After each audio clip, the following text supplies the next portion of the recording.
Okay, we're going to talk about AI again today, a topic that we tend to talk about a lot here on the podcast. Hopefully you're not getting tired of it because AI is brand new and it's here and it's getting better every day, and it's something that we can't just not look at anymore at the church. So it's not science fiction. It's actually happening right now. So stick with me, because if you're a church leader, this could change how you do ministry from this day forward. Okay, we're going to look at 4 different things about AI, and as I said, we've covered this topic, but we're going to cover a little bit different today. A lot of this content comes from a Fortune article that I read recently, and it's talking specifically about a company that's coming out with a new AI tool that is supposed to help churches. This one is by Ministry Brands, but Ministry Brands is not unusual. There are a lot. I was just at a major church conference a couple weeks ago, and it seems that there were a good number of vendors there that were introducing or had just introduced a brand new AI tool for the church. Okay, so there's a lot of competition kind of brewing up. Whether that's a good thing or a bad thing, I don't know. I could tell you my opinion, but I won't. But we're going to talk a little bit about AI and about some of the things you should consider as a church leader. Okay, so the first thing I want to mention is just that this new era for church tech has arrived. And as I mentioned, there's one company that just announced a new generative AI platform designed specifically for churches and nonprofits. You knew this was going to happen, and it's here. It's not just another tool. It's an entire AI ecosystem meant to handle everything church-related, everything from donor messaging to content creation. Here's the gist of this, okay? You need a last-minute giving campaign? It can write it for you. You want to reach younger families?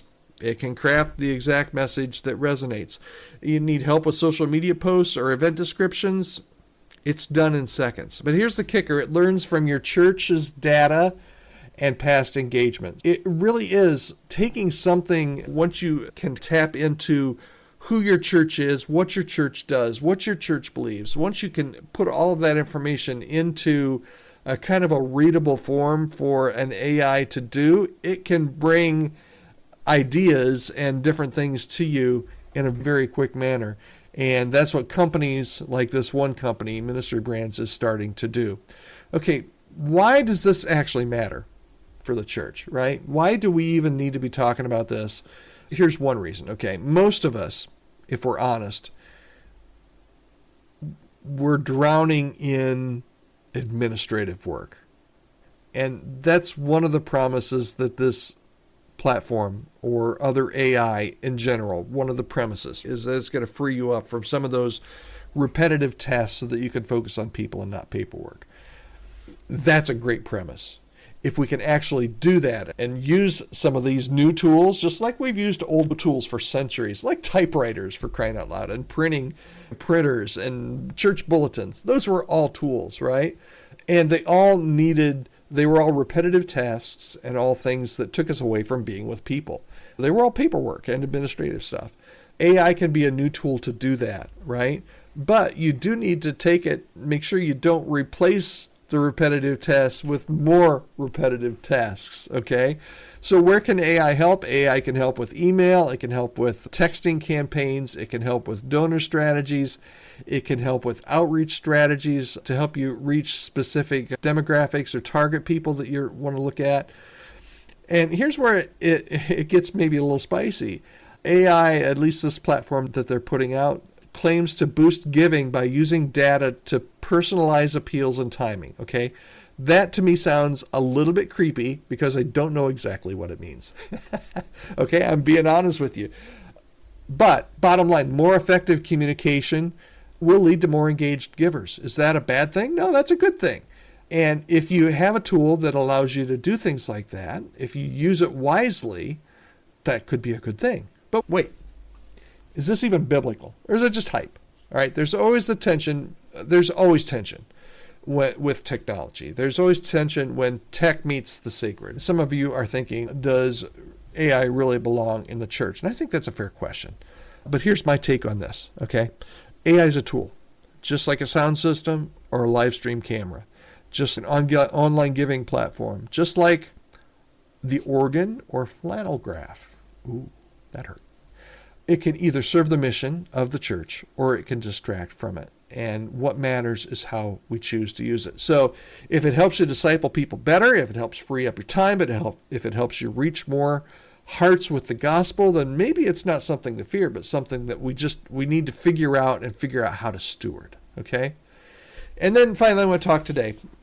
And again, we've talked about AI before, but this is maybe just more of a general primer for those that are just dipping your toe in the water here a little bit. How do you start using AI without feeling like you're losing your soul or you're taking away somebody's job or cheating, okay? How do you dip your toe into the water without being overwhelmed, okay? Here are some ways that you can start, all right? Use some AI tools like maybe ChatGPT, Gemini is another one, to write maybe your weekly email newsletter.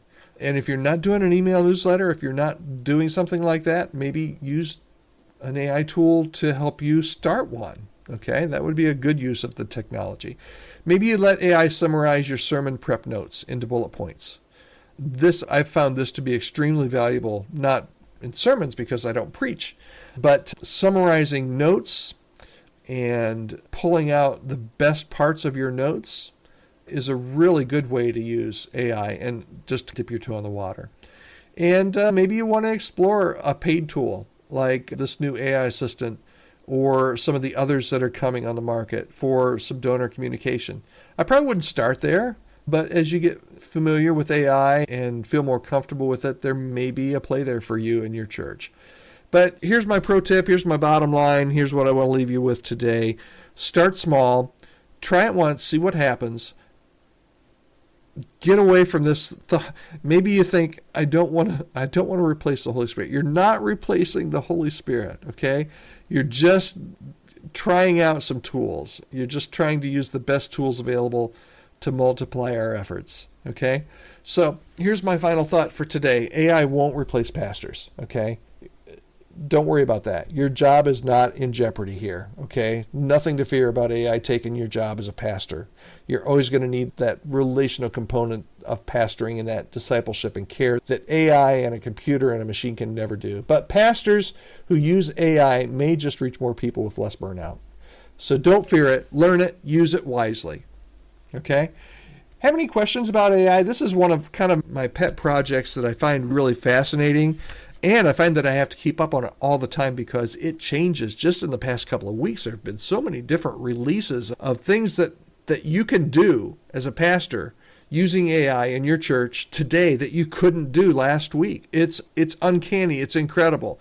If you have any questions about AI, this is one of the things I keep up on because I find it fascinating. I've always found technology and ministry and how they intersect and connect fascinating. So any questions about that, let me know. If there's maybe a topic on AI, a specific thing that you'd like me to make a video on or do a podcast on, reach out, let me know that as well. You can reach out to me, podcast@chemistrystaffing.com. Podcast@chemistrystaffing.com. All right, if there's any way that I can serve you or your church, we are all here to help you. All of my team here at Chemistry Staffing here to help you have a healthy staff, have a healthy environment, have a healthy church. So we would love to be able to assist you however we can. Reach out, podcast@chemistrystaffing.com. Thanks so much for listening and watching. See you soon.